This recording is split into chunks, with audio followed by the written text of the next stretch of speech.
How peonage kept blacks enslaved in America. Slavery was incredibly profitable. It supported America's economy in its infancy and after its abolishment by the 13th Amendment to the U.S. Constitution. The effects of all the laws and systems that were adopted in place of slavery continued to deny black descendants of American chattel slavery the citizenship rights granted to them by the 14th Amendment.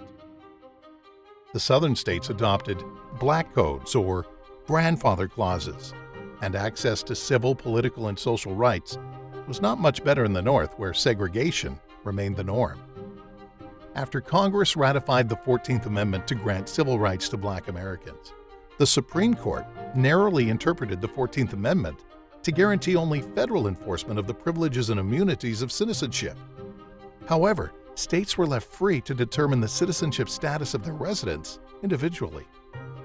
The Supreme Court further restricted the power of the 14th Amendment in the 1883 civil rights cases by ruling that the 14th Amendment barred only discrimination in state action, but that private racial discrimination was an unprotected social matter.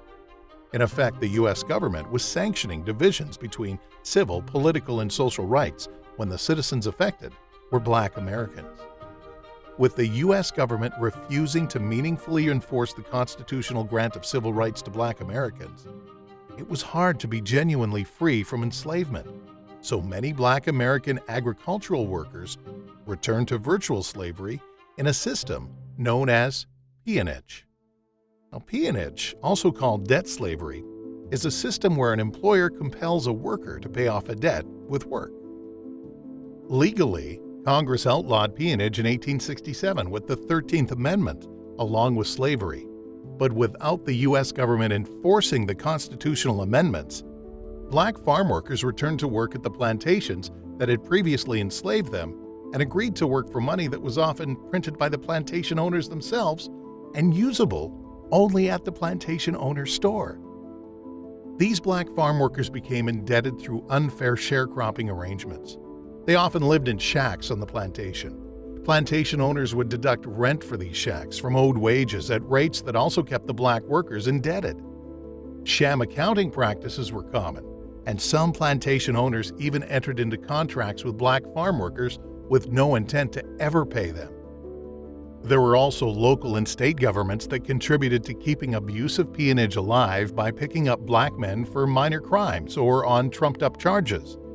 The men would then be assessed excessive fines and court fees, and then forced to work for a local employer who would pay their fines for them.